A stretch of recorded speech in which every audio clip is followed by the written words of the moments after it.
Awesome. So we are going to start off with a land acknowledgement. I invite everyone to acknowledge the land that you are on as we begin this session and this important work. Where we are here in New Hampshire, we are on Dakina, which is the traditional ancestral homeland of the Abenaki, Pennacook, and Wabanaki people, past and present. We acknowledge and honor with gratitude the land and waterways and the Alnabak who have stewarded Dakina throughout the generations. It's important to understand the longstanding history that has brought you to reside on the land and to seek to understand your place within that history. Land acknowledgements do not exist in a past tense or historical context, and colonialism is a current ongoing process. We need to build mindfulness of our present participation.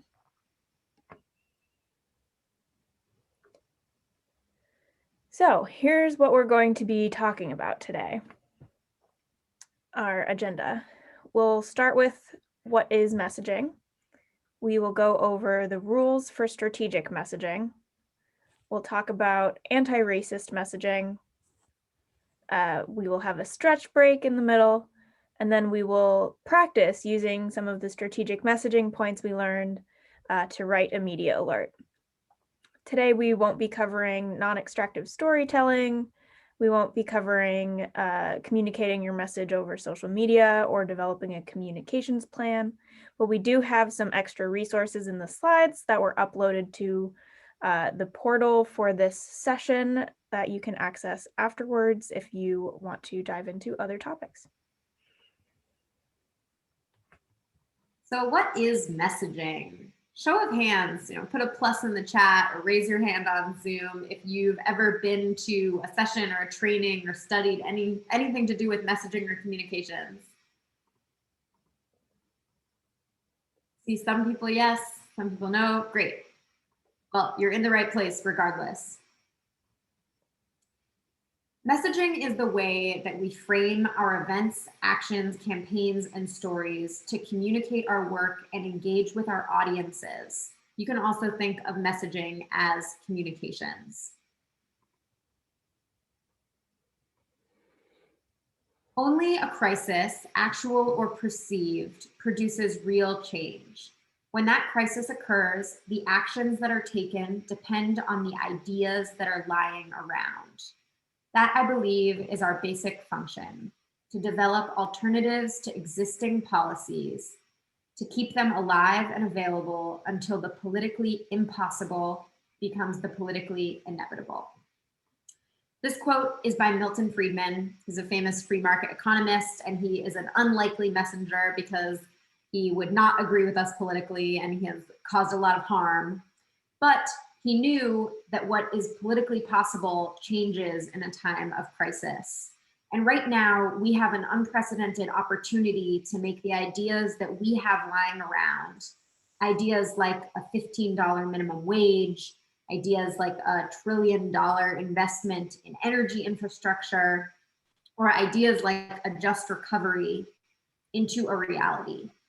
Unfortunately, our adversaries on the alt-right also know this, and they'll be fighting to use the crisis that we're in as a chance to roll back regulation, to spread racism and fear, and to consolidate money and power for the wealthy. By unifying our message around the country and around the world, we'll improve our odds in this ideological battle for the new common sense policies of our nations. If we want to win, we need to control the narrative. So before we develop messaging, we need to know who our audience is. One of the things that sets social movement organizations apart from other types of climate organizations is the way we think of our audience. So let's see in the chat, who is your audience when you are talking about a campaign or working on a climate issue where you work?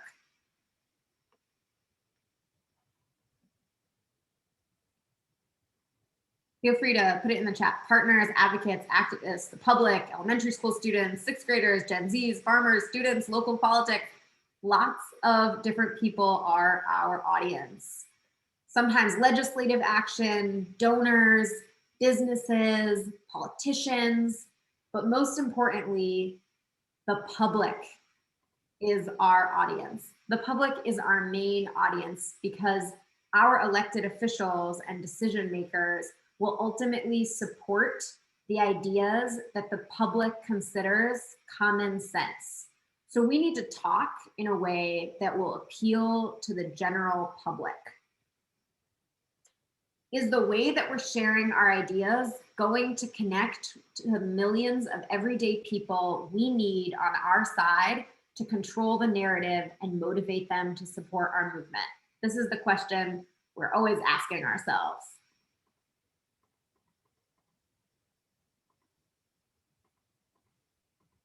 So in 350 groups, and I can't speak to all of your groups, but in the United States, in 350 groups, there are some general rules of thumb about how we talk about the climate crisis.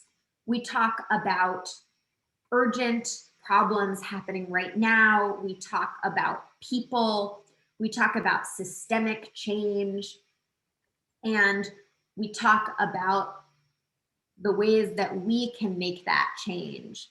For example, there is actually research in the United States that shows that people view natural gas as a more positive thing than fracked methane gas, even though fracked methane gas and natural gas are exactly the same thing. So when we're out talking about a pipeline or a local issue, we make sure to refer to gas as fracked methane gas because the words and the way we're communicating about it really do matter.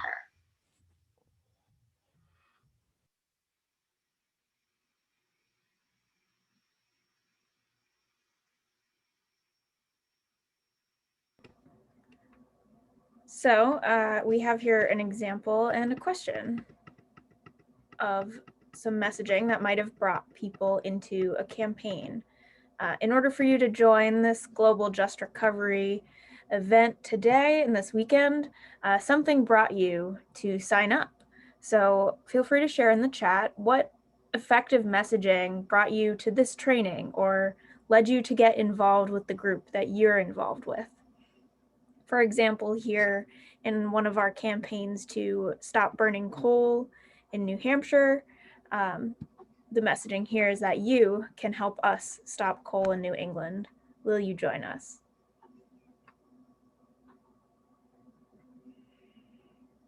I'm seeing some great examples in the chat. Yep, recommended by some peers or friends, some speakers that people were excited to hear. The fact that this is a global movement is a really big thing. Yeah, these are some great examples, and we have to think about how we can use our messaging to get more and more people involved in our mission. So now we're going to talk about some of our messaging rules for winning public support. The 4 rules that we're going to talk through are make it simple, make it matter, appeal to commonly held values, and present clear choices. And an unspoken rule that is part of all of these is that we also have to be combating racism. That is key to every single point in our messaging rules. Rule number 1, making it simple.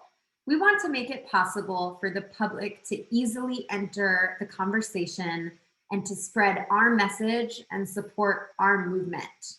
So how do we do that? The UN climate report says that a 1.2 degrees Celsius increase in global temperature and a 5,000 parts per million carbon in the atmosphere will result in the polar ice caps melting at a rate of 4.5 meters per week. This is why climate change is bad. So I want you to raise your hand or put a plus in the chat if at some point while I was reading that sentence, you zoned out, or put a plus or raise your hand if you don't understand all of the numbers or words or acronyms. Yeah, you're definitely not alone. And this is exactly how we don't want to talk about the climate crisis. It might seem very obvious, but in fact, this is how people in our movement and our country have talked about the climate crisis for decades and then wondered why people didn't take to the streets. I have been seeing a lot of very similar posting and content on social media about the coronavirus pandemic. And there is certainly a place for science in our movements. But if we want people to take a simple action, for example, if we want people to wear a mask to the grocery store, that's been a big problem in the United States. 3 paragraphs of numbers and charts and links to epidemiological studies is not the way to do it. We have a couple rules for keeping our messaging simple. 1, we use simple language and we avoid science jargon and acronyms. 2, we use short sentences and we avoid rambling. 3, we use a can-do positive attitude. And 4, our unspoken rule is that if a 14-year-old could not understand what we're saying, then we don't say it. If we don't think a 9th grader, first-year high school student could understand us, we change our messaging to be understandable by everyone. So when have you seen a message that made it really simple? Can people think of examples of simple, clear messages and put them in the chat?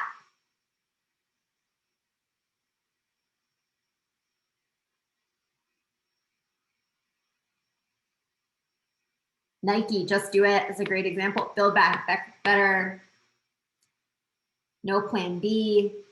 Yeah, these are all really good examples. Black Lives Matter is a great example from organizers of color in the United States. Water is life is another example from our movement and indigenous movements. Save lives, control guns. These are simple messages that we believe can get across to the broad majority of people. Make America Great Again was an unfortunate and great example. So the second rule is making it matter. We want to tell a meaningful story so that the public wants to engage with and support the movement right now. We need to tug at people's heartstrings with this one. So, Lila, I'm planning an action at the State House next week. We will begin to see the effects of climate change in 40 years, and so we want to show up to this event to make a statement. Do you want to join me? Ooh, Rebecca, I'm really sorry. I have to do laundry. I don't think I can make it to your event. This is an example of, not making it urgent enough for people to want to take action. People will take action when something is important to them right now. 40 years from now might seem like a long time in the future for a lot of us. And I just lost my job and healthcare and I need money to feed my family right now is more urgent than it may take decades for the economy to recover. People are right now, experiencing the impacts of the climate crisis, and those impacts disproportionately fall on communities of color and low-income communities across the world. So we want people to take action now and not think about, how this action is going to impact us down the road. So what's an example? Feel free to throw it in the chat. When have you seen a message that made it matter? Something that, made you want to take action because it really matters right now. Our house is on fire. Yeah, wildfires are a great example. When those are happening right now, people want to take action. Wearing your mask because you're protecting your friend. That is also one that matters to people. I can't breathe. Yep. Great, some great examples in the chat. So here are a few more examples.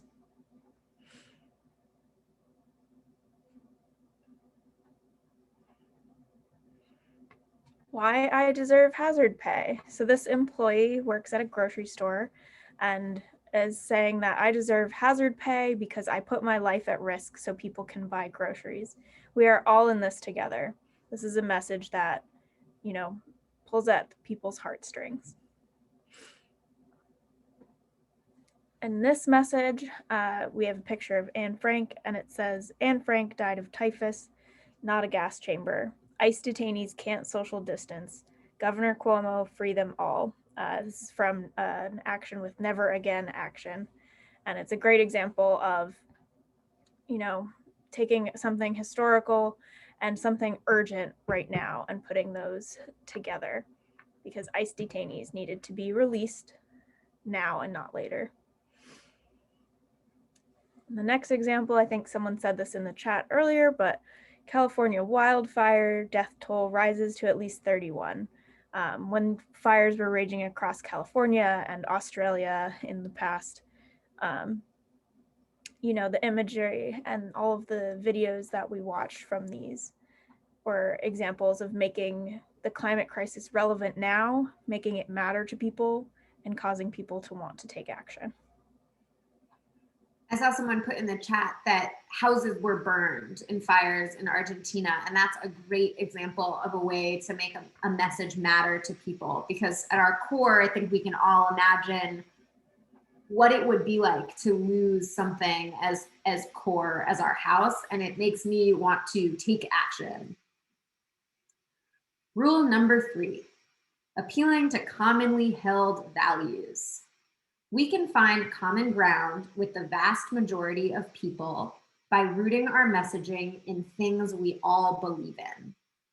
The things we all believe in will be different depending on where you are and who your community is. And we believe that each and every one of you knows best what values and what issues will most move your community.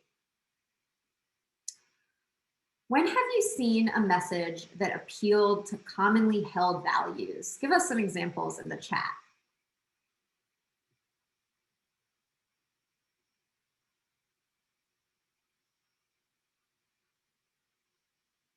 Family matters. That's a good one. That is definitely crosses cultures of the importance of family. Life is sacred. Life has value. Most people can get behind that. Absolutely. Yeah, these are some great examples. Protect children. That's a great one. So here's one from Flint, Michigan in the United States. It's a city where the government has been systematically failing to provide clean drinking water to the public, and communities, especially communities of color in Flint, have been horribly impacted. And the commonly held value in this image is that children deserve a future and that people deserve access to clean water. Manuel, desafortunadamente creo que no podemos subtitular en español esta sesión. Lo siento mucho. Si quieres, hay subtítulos en inglés que se pueden encontrar con CC.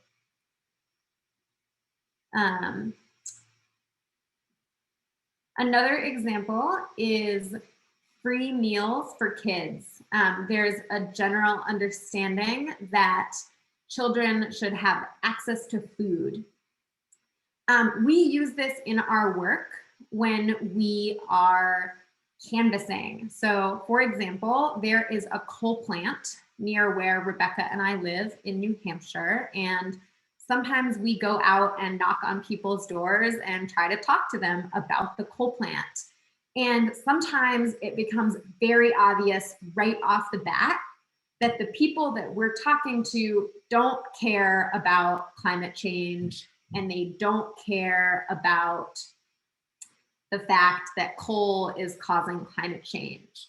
But what they often do care about is the fact that this coal plant is polluting the water in their neighborhood. And so we go right to talking about water and clean air, and we try to build a connection based on a commonly held value if we find that we don't share the value that climate change is a problem.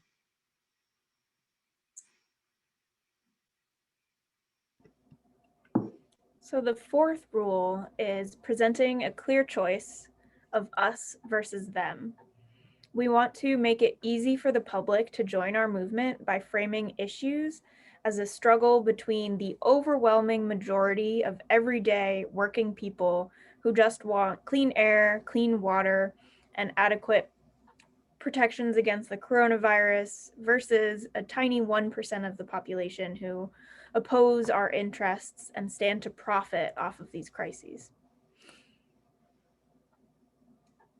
So, for example, there are a small minority of ultra wealthy and powerful people right now using the pandemic and using the climate crisis to get rich at the expense of our health and safety.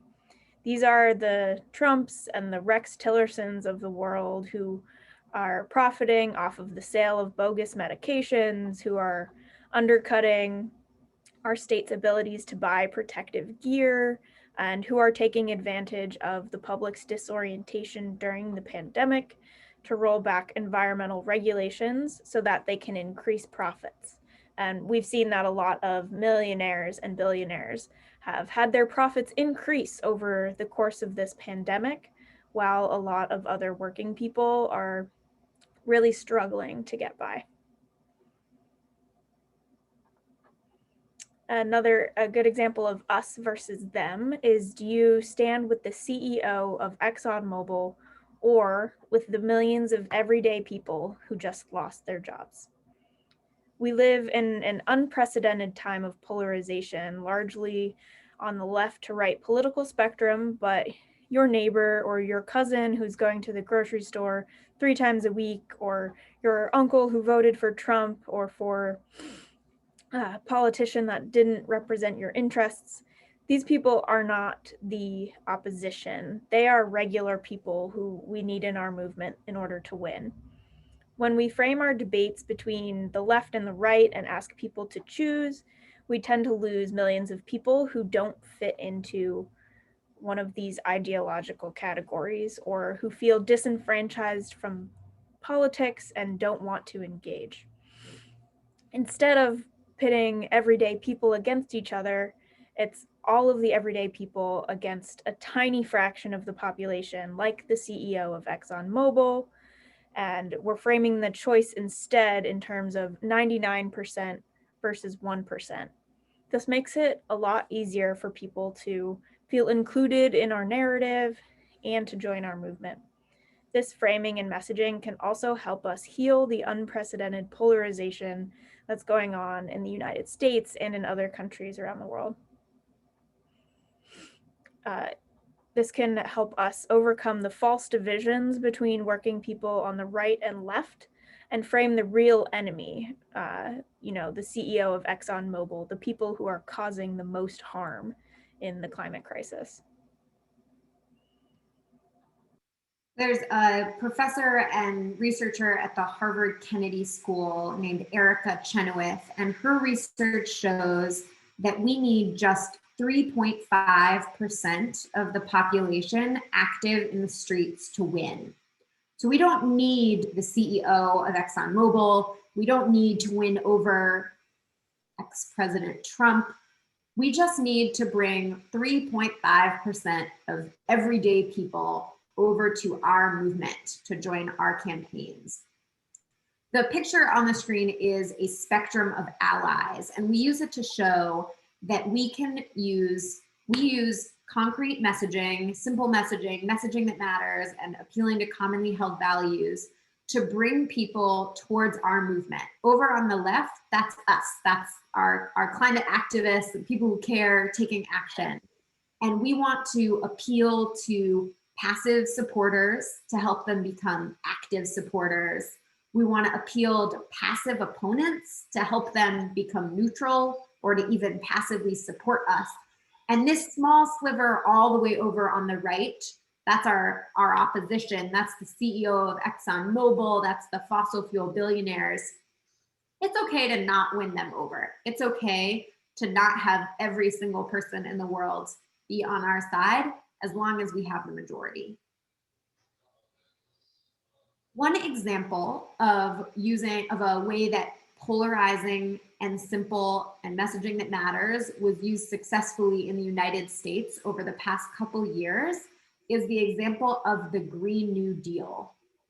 The Green New Deal was a new framework, or a newly popularized framework, for climate solutions. And it's an example of the way that we can use messaging to make change. So the Green New Deal changed the popular narrative on climate change in the United States so that we're no longer talking about polar bears and loss of insect species, but instead talking about millions of people's homes being washed away and burned down in fires and floods. And we're talking about the creation of millions of high-paying union jobs. And we're making progress. Public support for the concept of a Green New Deal was so high in the United States that every major presidential candidate running in the Democratic primary, from Bernie to Biden and in between, publicly supported a Green New Deal because they knew that we couldn't win. They couldn't win without the climate movement's support. And now President Joe Biden is actually implementing programs that come directly from the vision of a Green New Deal. And we'll give a shout out to Sunrise Movement and to all the awesome organizations that helped put together the action featured in this picture that took place in 2018. All right, I'm gonna pause for questions. And we ask that if you have a question about anything that we've talked about so far, that you write it in the chat and we will read out as many as we can and answer them. So if you have a question, write it in the chat and we will do our best to answer.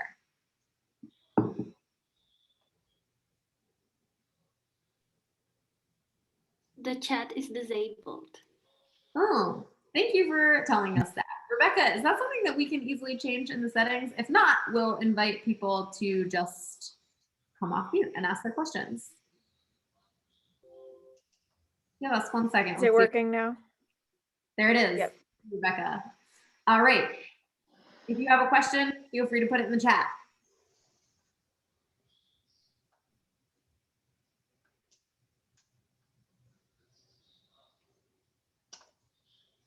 While we're waiting for some questions to come in, I wanted to uplift one of the things I saw in the chat, that positive narratives have a bigger impact on people than negative messages. I think that's a great point. You know, we're fighting for clean air and clean water, does a lot better than we're stopping or preventing this other thing from happening. Great. Some questions, Lila? Yeah, I see at least one easy question. So there's a question asking how we can access these slides, and these slides should be available in the Feedloop platform. When you signed up for this session, everyone should have access to these slides. I see a question. It's a great question from Lori O. The Green New Deal has become toxic. How do we reverse that? So in some cases, I believe that when a message has become toxic and polarized or become really fraught, it actually can be okay to move on from that message and to continue to use the term Green New Deal among the populations where it is going to work. And for people where that message has become too politicized and we're never going to win them over to support the Green New Deal, it's okay to talk instead about the American Rescue Plan or to talk about specific programs and elements that fall under a Green New Deal, or to talk about the values in a Green New Deal. So if you're talking to someone and you say Green New Deal and they say, that's socialism and I'll never support it, it's okay to pivot to talking about good paying union jobs or to talk about environmental remediation and to let go of having every single person agree with us that the Green New Deal is the answer to the problem. And we're actually seeing this happen right now in the United States. We're seeing President Biden and his administration implement aspects of the Green New Deal without calling it a Green New Deal. And that's okay, because we know what it is, and our movement knows what it is.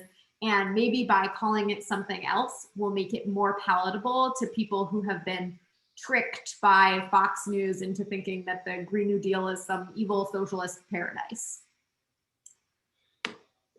Becca, feel free to jump in and take a question. Looking for more. I saw a question about how do we start mobilizing people in the context of the pandemic. And I will start by acknowledging that I don't have all of the answers, but I can give you some examples of a few things that we've done at 350 New Hampshire. One big challenge that we've seen is everything has moved online, and particularly if communities don't have access to internet or the tools to get online, it's harder to connect with them. But what we have done is, try to improve the accessibility of our digital campaigns, utilize social media, especially some of the younger supporters in 350 New Hampshire are on things like TikTok, and they've been utilizing that. And this is also a great time to train people with some of the skills that we have been talking about today, and I'm sure will be talked about at other sessions during this Global Just Recovery gathering. Training and preparing for when the pandemic is at its end eventually is a good way to make use of our time here. We've also seen in the United States some of our systems have been a little bit easier to access. So in New Hampshire, our state legislature, usually you have to be in person to testify for a bill or against a bill. And right now they're allowing testimony digitally because the public isn't allowed in the building. So that, for example, has made it easier for people to mobilize during this pandemic. Yeah, well, there are a lot of good questions, and I apologize in advance because we are definitely not going to get to all of them. But let's take a few more and keep going.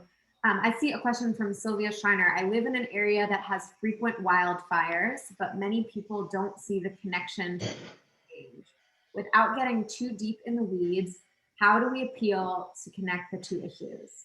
This is a great question. I've had the same experience talking to people who live directly on the coast of New Hampshire who do not connect the flooding, the extreme flooding in their neighborhood with the climate crisis. And it's really hard because it seems like it should be so obvious. And I don't have a golden ticket answer, but my recommendation would be for most people that one, repetition is helpful. So seeing this message, climate fueled flooding or climate fires over and over, and getting it from different places, getting it from social media, getting it from friends, getting it from family, getting it from politicians. The more we can have an idea become popular knowledge that people hear from all sorts of places, the more it will sink in. And the second thing that I have found useful is to avoid getting into conversations and discussions of scientific articles and the details and the research. For most people, I try to make it as simple as possible. I say climate change is causing the sea level to go up, and that's why there's so much flooding in your neighborhood. And maybe there's a similar message that could be used in terms of fires. I'd be curious if there is someone else perhaps in this Zoom who has had experience with this same issue. And if that is the case, we'd love to see your recommendation in the chat.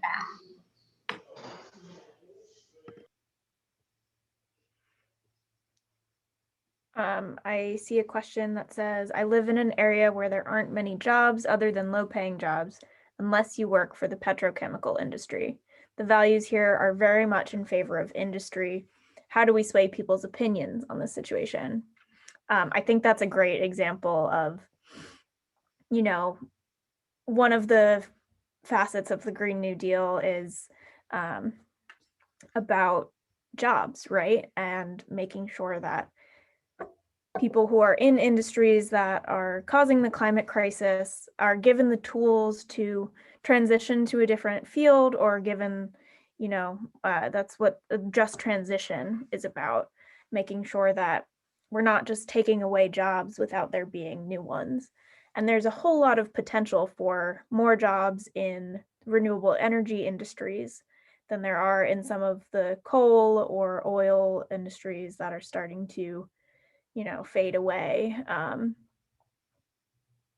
That one can definitely be a really difficult one to sway people's opinions on, but when we're talking about industry, renewable energy is where we're going to see the most jobs in the near future, and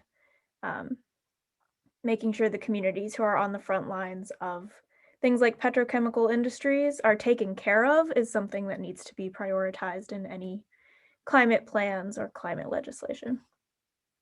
It can also be really helpful to accept when you as an individual or perhaps your group might not be the right messenger for a message. And I can give the example again of this coal plant in New Hampshire. So when we first started working on this campaign, the campaign is to shut down the coal plant. Unsurprisingly, the electrical union that works on that coal plant didn't want to talk to 350 New Hampshire. They did not want to respond to our emails. They were very unhappy with what we were doing.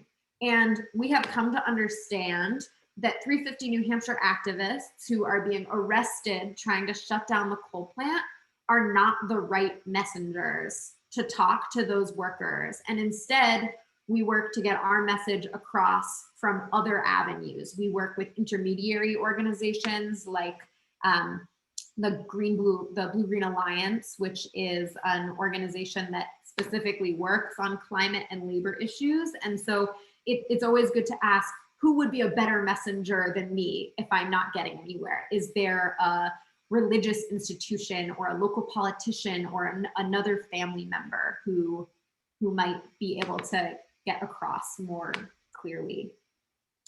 All right, we're gonna have more time for questions. But why don't we keep going here, and we'll come back to some of these in a little bit.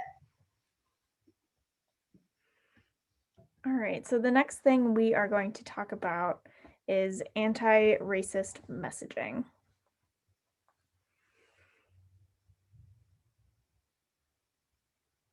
So in the time that I've been a part of the climate movement, I know that the climate movement isn't big enough to win right now. We need to make sure we align ourselves with other movements like the movement for Black Lives and the movement for immigrant rights in order to win. In order to build our movement and to be good allies, it's not enough to just not be racist. We have to actively be anti-racist in our messaging and our actions, and we need to be ready and on the lookout to combat and respond to overt or covert racism when we see it.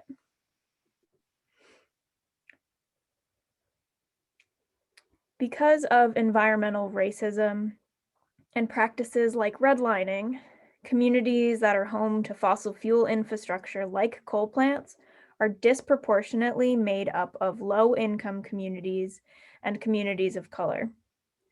Deaths from asthma and air pollution do not affect white communities and communities of color in the same way.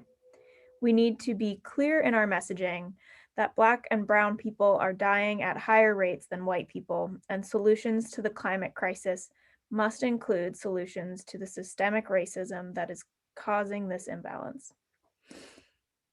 So here on the left, environmental justice is racial justice is a message that Cori Bush, a representative in the US Congress, is invoking here and calling for a federal study to direct aid to communities that have been the most impacted by environmental racism.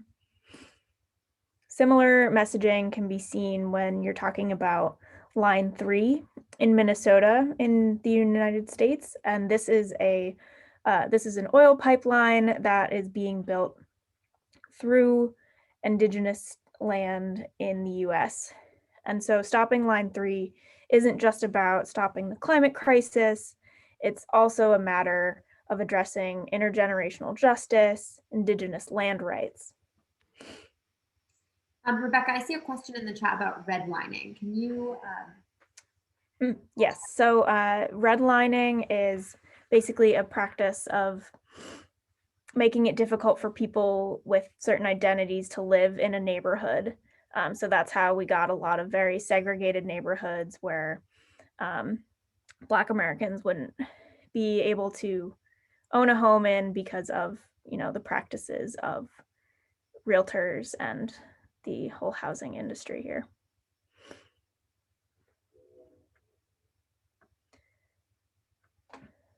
Yeah, so when we talk about racial justice and messaging, we also have to make sure we combat racist messaging when we see it. When we repeat the harmful narrative of things like the ex-President Trump calling coronavirus the Chinese virus, we are propagating racist narratives that contribute to real violence, like that we saw in Atlanta in the United States just a few weeks ago. We've seen this type of racist violence in this country after 9/11, during the aftermath of Hurricane Katrina, and it's up to each of us to be vigilant and stop these messages from spreading.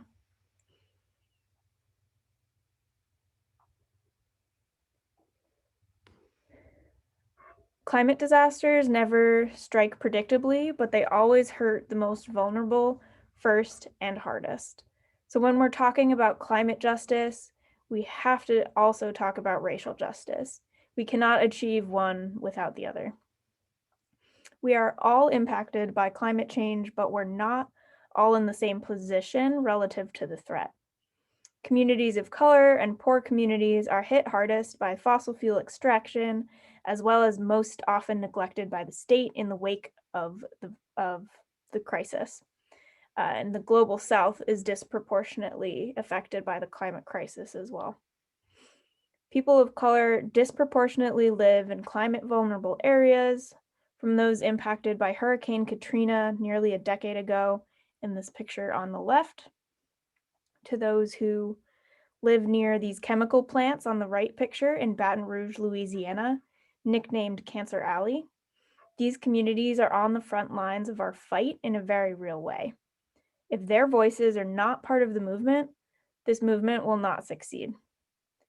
In addition, we all have to be in the fight to dismantle white supremacy. We have to demand that our representatives denounce hatred and violence.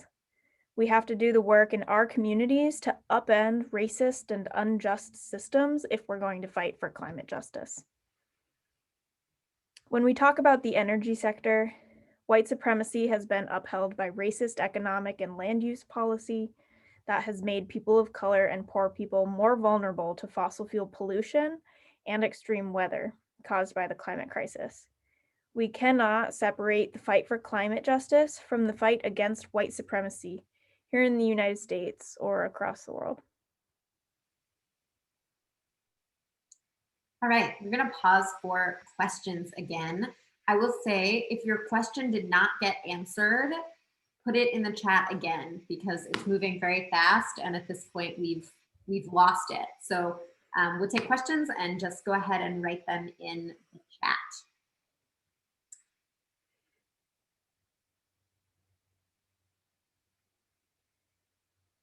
I want to uplift the comment I see in the chat now. In order to end racism and the climate crisis together, we also need to fight against the systems of oppression. Capitalism, Black liberation started as a socialist movement. Yeah, I agree.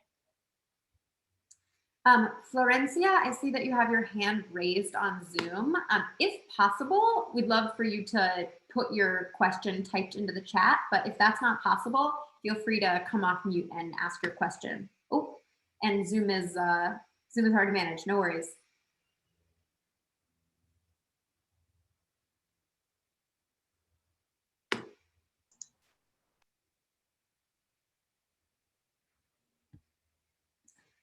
How can we engage with audiences who are not interested, especially on social media?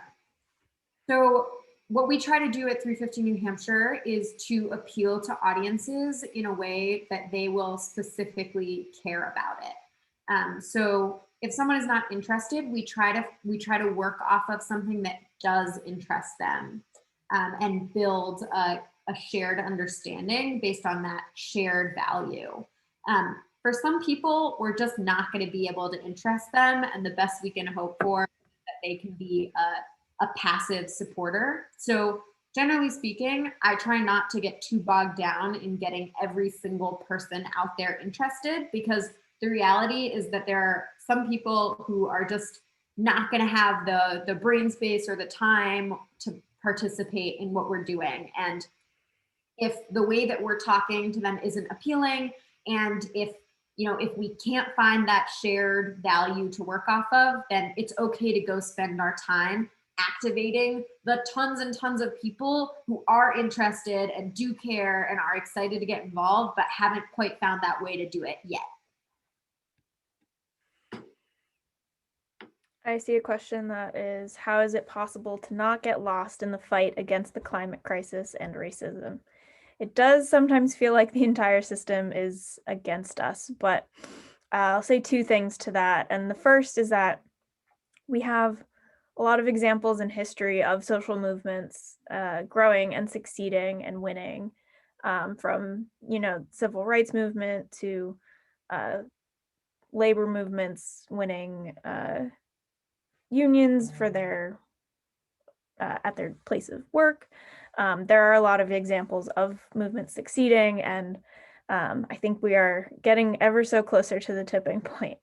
The second point I will make there is that the thing that brings me hope whenever I do get sad about how much it seems like is stacked against us is the fact that there are so many other amazing people in this movement with us. There are 245 people on this call right now, and we're all here. So something brought us here to take action on this, right? And there are more people in each of our communities who are involved. And I get a lot of hope from the people that I work with and the people that I organize with, because sometimes it does seem like the cards are stacked against us. But I think we're more powerful together, and the more that we can get hope from each other, the better. I see a great question here that we get asked all the time that says, do you find presenting clear choices causes too much binary thinking? This is a great question. And when we're presenting these clear choices, the example we gave just as a reminder was, do you stand with millions of everyday people whose lives are being impacted by the climate crisis? Or do you stand with the CEO of ExxonMobil, who is just set on profiting from the destruction of our Earth? I think it's fair to say that this is a very obvious oversimplification of what is actually happening in our society. And we do not see that as causing harm in binary thinking, because we are using it specifically to change public opinion and to change public narrative. When it comes time to actually implement a law or change a law, there is going to be tons and tons of nuance, and there will be gray area, and there will be disagreements that we will have to, figure out together and disagree on. But what we're trying to do by presenting a clear choice and a public narrative is to move a broad part of the audience, a broad part of the public, to agree with us and to agree with our movement. And we believe that by giving a very binary, very obvious, very clear choice, we make that decision really easy. So we don't expect you to present a clear choice every single time you're messaging something. There are times when nuance and a gray area is required. But we see that a lot of climate activists and advocates who want to move public opinion are getting very, very caught up in details, which confuse people and leave people behind and make people feel like they are having to choose between something difficult, where what we want is for the general public to say, we need climate action, we need a Green New Deal, we need jobs and climate justice, just these big, broad ideas that we can get to by framing the choice in a very overly simple way.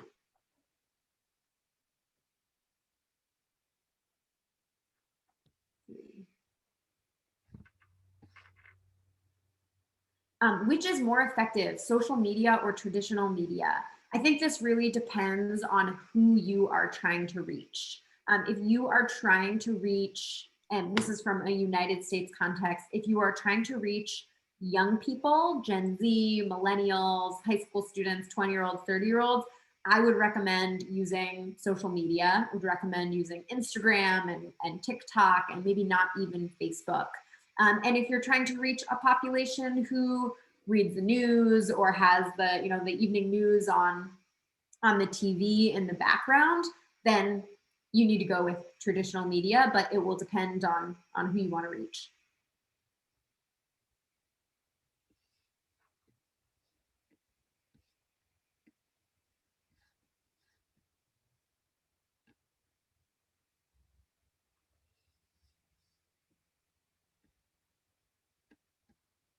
What can we learn about the right? What can we learn from the right about messaging? This is like the alt-right in the United States, I'm assuming. And yeah, they do a really good job, and they have much better messaging infrastructure to share out their message than the progressives and the climate movement do in the United States. And I think we can learn from that. The alt-right in the United States is really effectively controlling broad sections of the national news and of the internet, and it's all coordinated. And you see an ad for ammo pop up on social media, and then you see it on Fox News, and you see it all together. And we can absolutely learn from that for our movements and try to replicate it.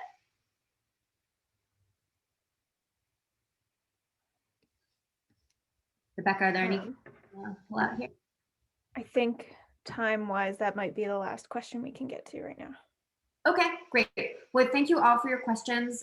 We are sorry that we don't have time to take all of them, but we are going to just take a quick stretch break. We're going to come back in about 4 minutes at 20 after the hour. And then we are going to go into a practice round for communication. So we'll come back 20 minutes after the hour in just 4 minutes. But feel free to do a little stretch, get a drink of water, have some tea, pretend that we're at a conference, message someone in the chat, and we'll be back.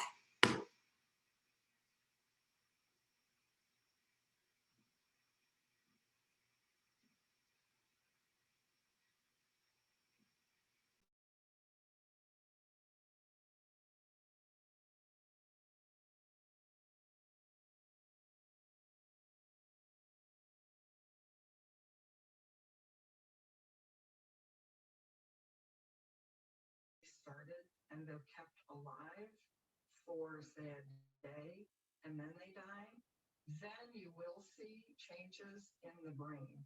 But in a case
All right, everyone. Thank you for taking a little stretch break with us. We are coming back and we're going to move into the next part of our workshop, which is a chance to actually practice some of the skills that we've been learning.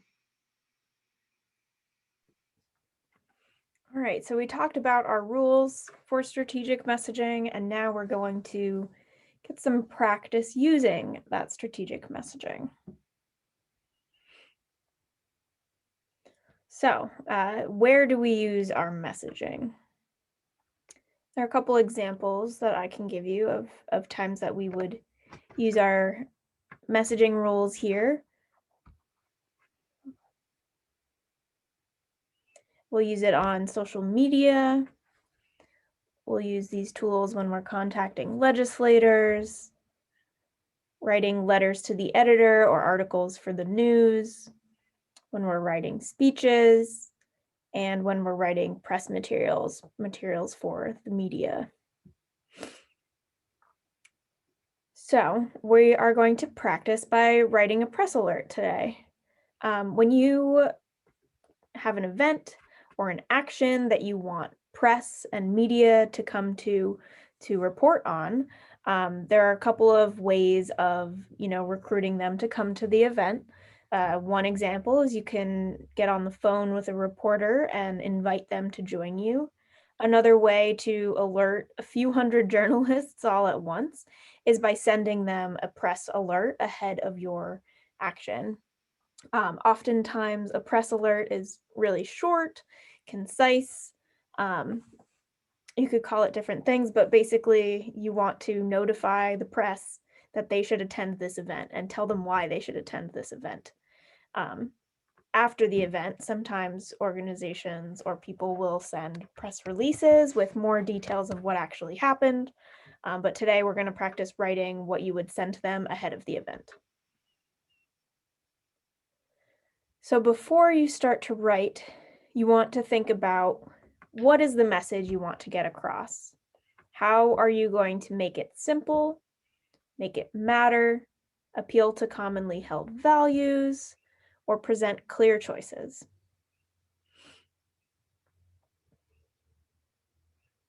So before we get to writing, I'm going to give everybody a couple of minutes here to think about what issue or event you or your organization is currently working on, and how can a media alert help you reach your goals?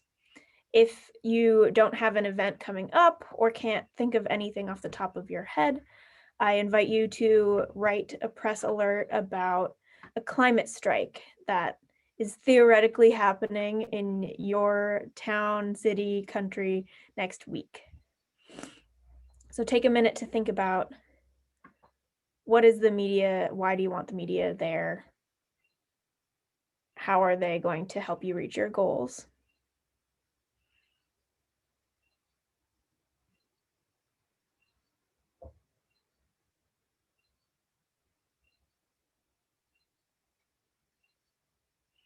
Yeah, and in this case, you'll probably also would be messaging to your base to get people to come out to the event. But if you want a reporter to report on it afterwards, this is why we're getting our media to come to bring attention to the campaign. Next slide. Yeah, so while we're gonna spend a couple of minutes writing this example media alert, these are a couple of tips. You want to keep it short and simple. You want to address the who, the what, the when, and the where, so that the reporter knows when to show up. And the most important thing is you want to make it matter. You want to tell this reporter why it's newsworthy, why they should come to this event. And one way you can try to think about that is by thinking about what values you share with that news outlet, or who the audience of that news outlet is. What values can you draw on to bring them there? This is, how we get the media to come, why this is important to them. These are the things you want to make sure you include in your media alert. You want contact information for you or whoever from your organization should be the point person for the media in case they have questions afterwards, or if they need to get directions to where the event is. You want a title of this media alert, something that can draw people in. What is it that you're organizing? And then you want a very short paragraph to just summarize and contextualize the event. Share why reporters should attend or report on the event. Tell them what it is that is important. What is the context of this event? Why are you hosting a climate strike? You could talk about, the global climate strikes and why those have been happening over the last few years. Then you also want to make sure you have a breakdown of who, what, when, and where. It needs to be super easy for the reporter to get the information they need to attend your event. Another helpful thing to include are visuals to expect. If there are going to be signs, if there are going to be costumes, if there will be music, if there will be any of that kind of thing. The reporter will probably make sure they have someone with a good camera, right? And then you want where to go for more information. So if you are with a 350 chapter somewhere and doing a climate strike, maybe you add a link to your organization's website.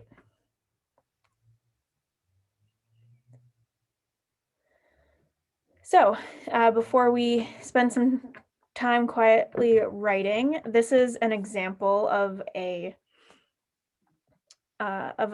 press alert that I wrote.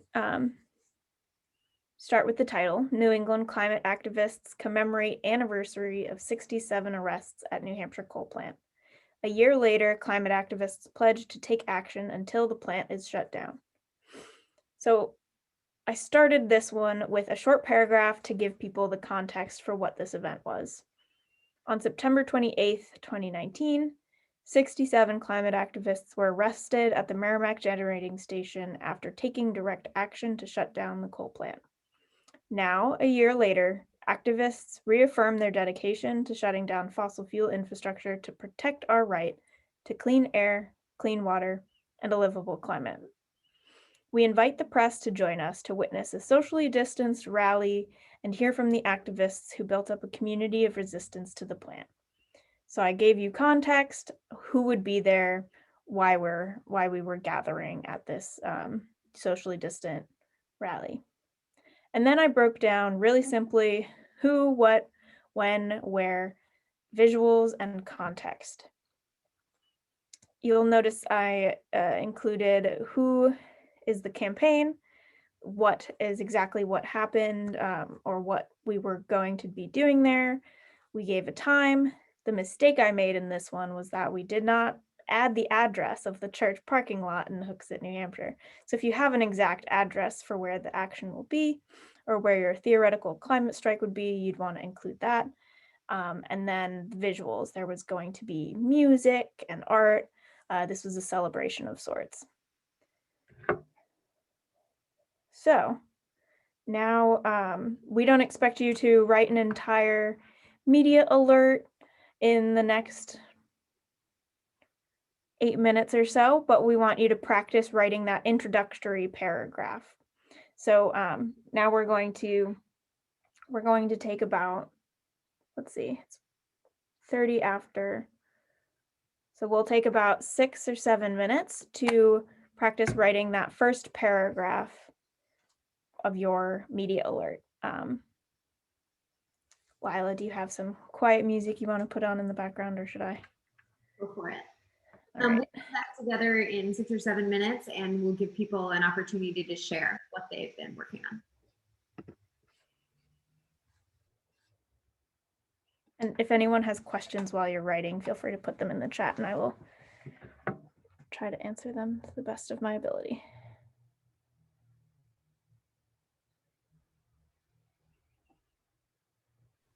Great question in the chat. Are these usually written after or before the actions take place?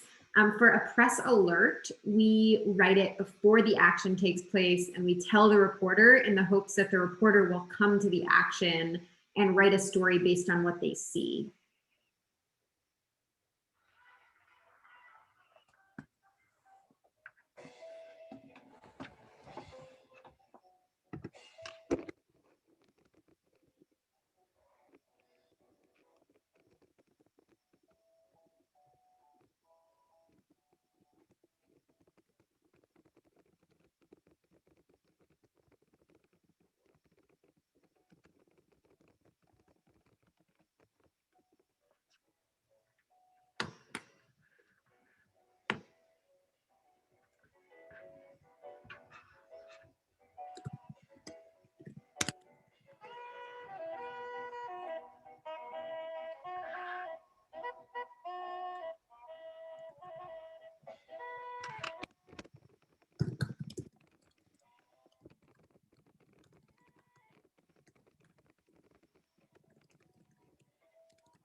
What's happening? Why is there only music? Oh, sorry. Apologies if you joined a little bit late. We are practicing using the messaging tools that we talked about in this training to write a media alert, like the example on the screen here. And then in a few minutes, we'll take a moment for people to share what they've been working on. Thank you.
Will this be accessible later? Yes, we are recording this session and that'll be shared with folks who missed the first part. And the slides as well are available in the Global Just Recovery portal. All right, we are gonna start to bring folks back and get some examples. And I'll pass it back to Lila.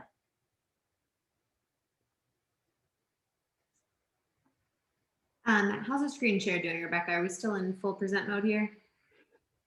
The top of your browser is now also in present mode. Thank you. Oh, now you're good. All right. Thanks, everyone. If you had one that you'd like to share, we invite you to either copy and paste it into the chat, or you can just give us the overview of what it was, and we'll pull a couple out and read them as examples. And just want to highlight a comment in the chat from Timothy, who was an environmental reporter, reminding us that calling your reporters and building relationships with the press in advance of your actions, in advance of your outreach, goes a really long way.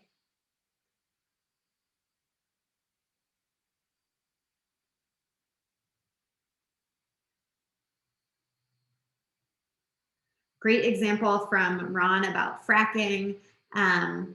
And I really like that you shared which visuals are going to be there, and that you used messaging like dangerous drilling and oil well acidization, which sounds really scary to me, in order to grab the attention of a reporter.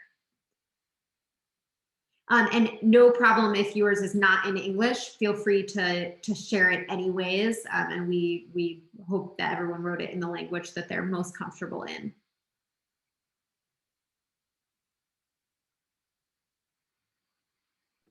There's most likely at least one other person on this call who can fully read it too, so you're welcome to share.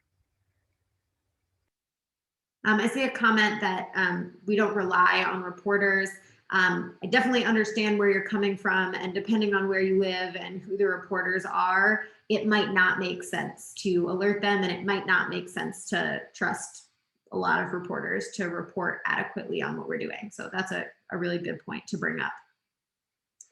Where we live in New Hampshire, we're lucky enough to have a couple of environmental reporters that we know who will reliably cover what we do with okay messaging, but we know that that doesn't exist everywhere. Great, and I see another example about fashion revolution, and I like that you started off by saying it's the world's largest fashion activism movement, to grab a reporter's attention and make sure that they understand.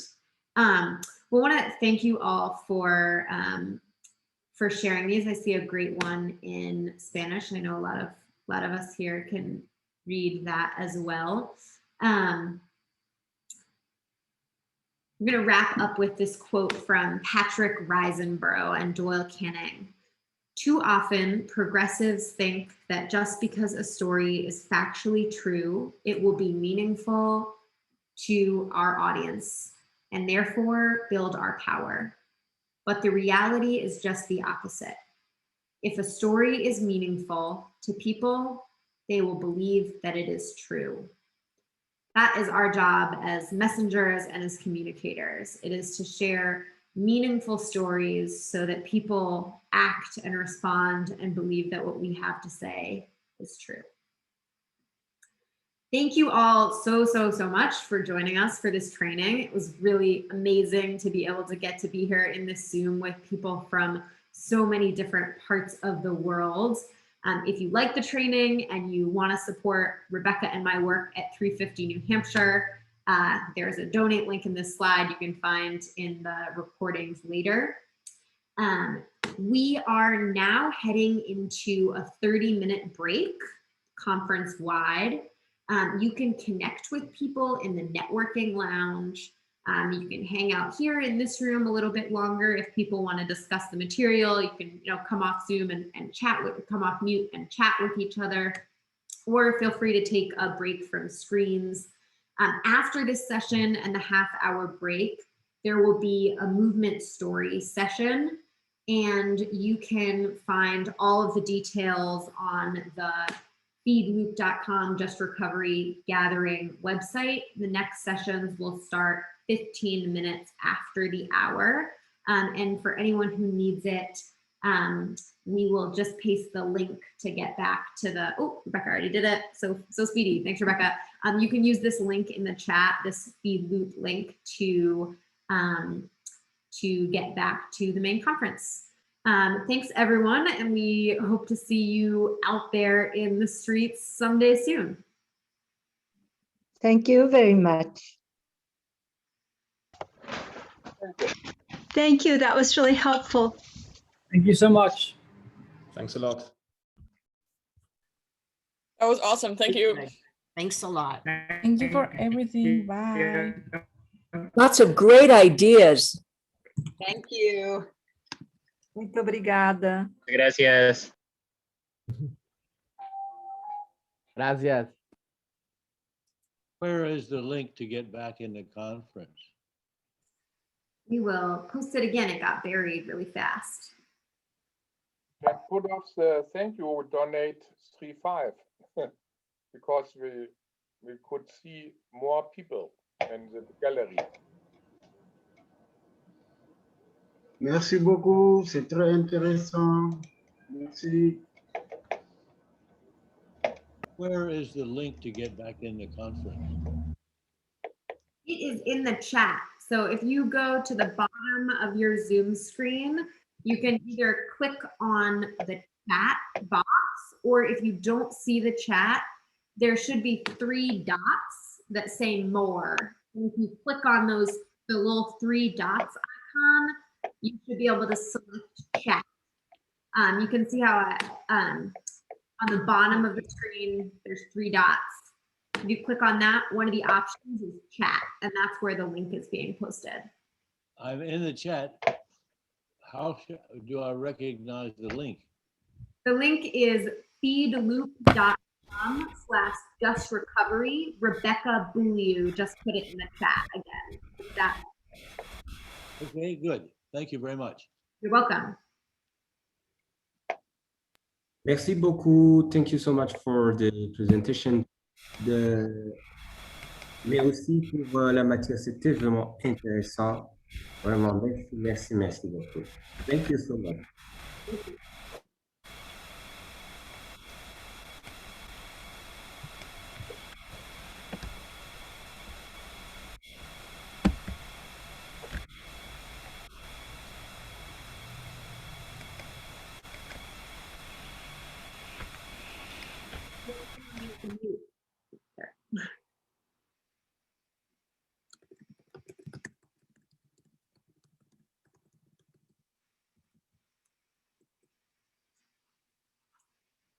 And a big thank you to Ha, who was our tech support today, who helped us behind the scenes.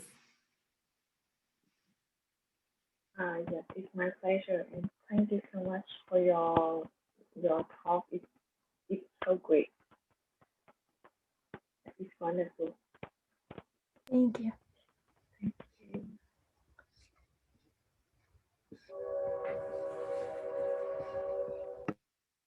So Rebecca and I are going to leave this room very soon, but I think it will be open. So if there are people on this Zoom who want to stay on and chat with each other, that's fine. Otherwise, you can go back to the networking lounge or just take a break for the next half hour until the next movement story session starts. Well, actually, I will stop the recording right now. Okay. Yes. I take it back. The Zoom is closing, so everyone should go back to the main lounge or take a break. Thanks so much, everyone. And enjoy the rest. Hope to see you